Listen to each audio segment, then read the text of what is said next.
Salve você antenado aqui no canal, meu nome é Lineker Biondi e eu vou levar você para pertinho de todas as informações do Vasco nessa sexta-feira, sextou pós-vitória, hein? Até que enfim, boa vitória, né? O Vasco vence, convence e infelizmente nesse momento, né, de evolução, o Vasco entra de férias, né? Os jogadores entram de férias, não são férias forçadas e muito menos férias que não estão dentro do direito trabalhista, estão literalmente legalizadas, tá? Não é uma opção a situação a gerir esse movimento dessa data, mas no momento que os jogadores entram de férias, 10 dias aí, do dia 13, hoje, né, dia 13 de junho, até o dia 23 do mesmo mês, e volta aos trabalhos no CT Moacir Barbosa, já com Admar Lopes no comando, né, do futebol in loco. Quando eu falo no comando do futebol, é porque estará in loco. Vamos falar bastante sobre o jogo de ontem, vitória do Vasco, vitória Vascão, Fernando Diniz tirando leite de pedra, na minha opinião, né,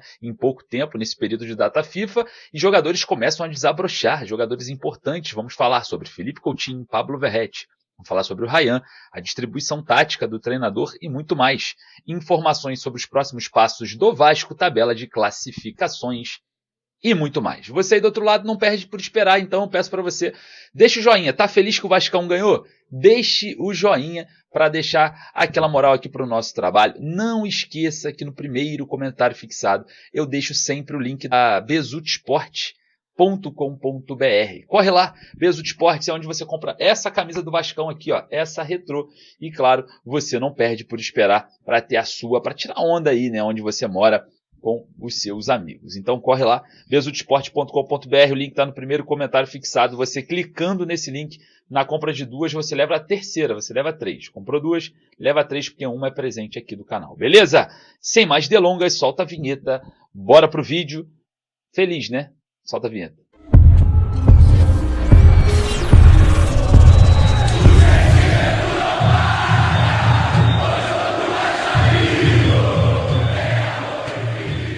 Vitória Vascão, o técnico Fernando Diniz realizou um trabalho nessa data FIFA que surtiu muito efeito. Rapaz, como o time do Vasco melhorou, né, nesse período de paralisação. Teremos um período ainda maior, 10 dias de férias a partir de hoje, contando até o dia 23 de junho. Os jogadores agora relaxam, descansam, ficam mais tranquilos ali com os familiares, matam a saudade no meio de uma temporada, para depois voltar para mais uma intertemporada no dia 23 de junho, um trabalho a longo prazo do técnico Fernando Diniz. E todos nós sabemos que Admar Lopes, diretor executivo de futebol, estará chegando no meio da semana que vem e já começa a trabalhar no mercado da bola. Lembrando que a janela de transferência só abre no mês de julho, né, ali no dia 10, e a gente terá movimentações a partir de então para não sermos pegos de surpresa no momento crucial da janela que se fecha em agosto. Então, observando esse cenário, o Vasco da Gama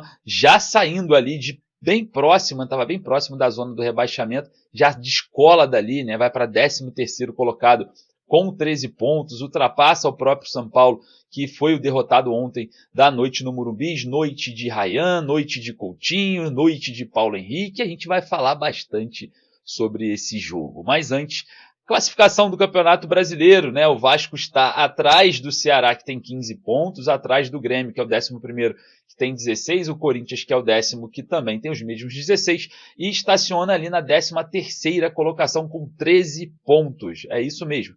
O Vasco está com 13 pontos ali na 13ª colocação, ultrapassou o São Paulo, que está ali uma casa abaixo, em 14º, com 12 pontos, né? Abaixo o Santos, que venceu bem, né, o Fortaleza fora de casa ali com 11 pontos, o Vitória também com os mesmos 11, e na zona do rebaixamento agora, nesse atual momento, o Internacional com os mesmos 11 que Santos e Vitória, e o Fortaleza com 10 pontos é o 18º colocado, Juventude é o 19º com 8 pontos, e o Sport com apenas 3 pontinhos está aí na lanterna da competição, virtualmente rebaixado, né?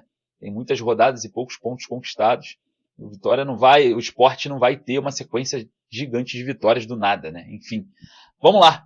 Falando sobre essa situação, o Vasco dorme mais tranquilo, né? Fica mais tranquilo, o planejamento fica mais leve, num trabalho agora que inicia no dia 23.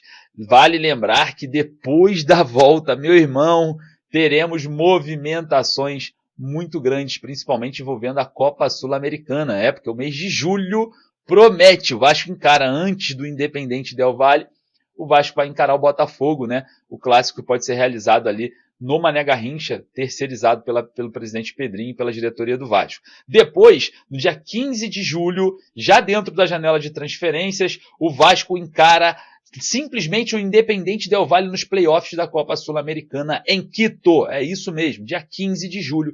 O Vasco encara nesse jogo muito decisivo. E jogo muito decisivo, nós aqui estaremos presentes em Quito. É isso mesmo, estarei embarcando para o Equador para trazer e levar você para mais perto possível do Vasco. Então, eu peço para você nos seguir em todas as redes sociais exatamente por isso, porque você ajuda com seu like a gente estar em busca aí de levar você para mais próximo do Vasco. E eu já confirmo aqui, já passagem comprada, hospedagem, tudo resolvido. Estaremos em Quito nesse jogo importantíssimo pela Copa Sul-Americana nos playoffs. Jogo decisivo, hein? É o futuro do Vasco na Copa Sul-Americana. Depois, o Vasco encara o Juventude fora de casa, o Grêmio em São Januário ainda sem data e local definido, e na terça-feira, no dia 22 de julho, retorna aos playoffs da Copa Sul-Americana para enfrentar o mesmo Independente Del Valle em São Januário. Então, haja coração, haja emoção aí no mês de julho, hein? O bicho vai pegar, vai ser um mês bem puxado e nós estaremos presentes aí, levando você para pertinho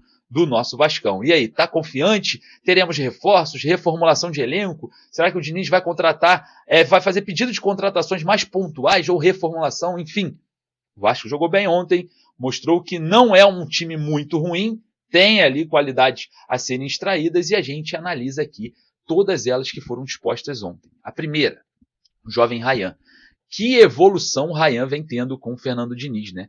Impressionante a forma que ele atuava e da forma que ele atua hoje, indo mais para o meio, se movimentando mais, indo de encontro com a bola. Foi uma das minhas críticas na derrota contra o Red Bull Bragantino lá em São Januário. Eu falei, Diniz, beleza, os laterais estão apoiando, mas os centroavantes, os atacantes estão muito estáticos. Nesse jogo contra o São Paulo a coisa mudou, né? A gente viu o Verratti atacando mais a bola no meio campo do que propriamente ficando parado nas costas do zagueiro, e o mesmo aconteceu com o Ryan, onde proporcionou, na minha opinião, os 2 gols ali, o Ryan fazendo a jogada cortando para dentro, né? O primeiro ele finaliza e faz o gol, o segundo ele tenta um passe para o Verratti, a bola bate e rebate, ele continua a briga, rouba a bola ali do Enzo Dias, e depois sai o gol do Nuno Moreira. Vale observar nesses gols que, tanto no segundo gol quanto no terceiro, 5 jogadores no segundo gol pisavam dentro da área do Vasco. O Vasco com 5 jogadores dentro da área. No terceiro gol, 6 jogadores pisando dentro da área, com exclusividade de o Paulo Henrique e o Piton juntos, 2 laterais juntos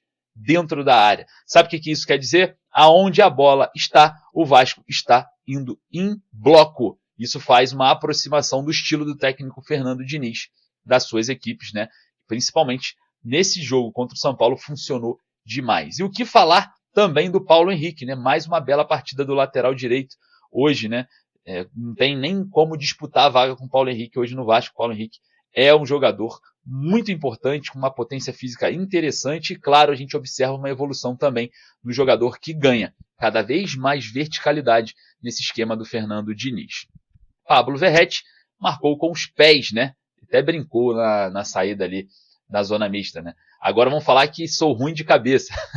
Ele até brincou, mas o Pablo Verratti também fez movimentações muito semelhantes ao que o Cano fazia no time do Diniz, que foi campeão da Libertadores. Saindo da frente para ir de encontro com a bola, dominando muitas das vezes de costas e fazendo passes laterais, coisa que ele não fez contra o Bragantino. Foi uma das minhas críticas também ao técnico Fernando Diniz naquele momento, né, de ter um jogador tão estático, e o Pablo Verratti sai dessa ideologia de estática, de ficar parado, para se movimentar mais, abrindo caminho para os laterais e para os jogadores que vêm de trás. Então funcionou muito bem. O Vasco hoje é uma equipe que se movimenta de forma interessante pós saída de bola, né? Já tem uma movimentação específica e, claro, uma evolução muito clara do trabalho do técnico Fernando Diniz. Observando esse cenário, a gente tem boas previsões pós-mercado e, claro, quem sabe, contratações importantes para o próximo semestre. Lembrando que temos coisas a resolver nesse elenco também, tá? Renovação do Léo Jardim, vai ou fica? Enfim, quero saber a sua opinião. Felipe Coutinho, termina o contrato, final desse mês, vai ou fica? Muita gente viu o Coutinho ontem performar, né? Tecnicamente muito superior a muitos jogadores dentro de campo, foi muito importante nessa vitória. Claro, todas as esferas mostram uma possível renovação. O Carlos Amodeu já deu entrevistas falando da vontade do Coutinho, da vontade do Vasco. O próprio Coutinho falou que conversas estão acontecendo e é uma postura muito semelhante, né? Antes dele ter chegado, ele falava as mesmas coisas. Estão conversando, vamos ver, e já estava praticamente certo. Então, se ele está falando as mesmas palavras, se a gente for fazer uma análise psicológica da questão, né? É a mesma postura que ele vem tendo lá no início, antes da sua chegada. Então, provavelmente, tem muita coisa avançada. E outra, né, o Pablo Verratti brinca também ali na zona mista falando, o Coutinho vai renovar? E o Pablo Verratti responde, eu mato ele se ele não renovar, né? Então, é tipo assim, já tem um movimento acontecendo e parece que teremos um desfecho positivo para Vasco e Felipe Coutinho. Muitas outras coisas serão resolvidas, obviamente o mercado irá atacar os jogadores que se destacam e a gente vai observando cada vez mais de perto toda a situação do Vasco para o próximo semestre. Eu queria saber a sua opinião, vai lá nos comentários, porque daqui a pouquinho eu volto com mais informações. Um forte abraço, saudações vascaínas. Lembrando, você que quer comprar sua camisa do Vasco igual a essa, besultesportes.com.br, o link eu deixo lá nos meus stories, no @Lineker_Vasco. Corre lá. Fui, um abraço.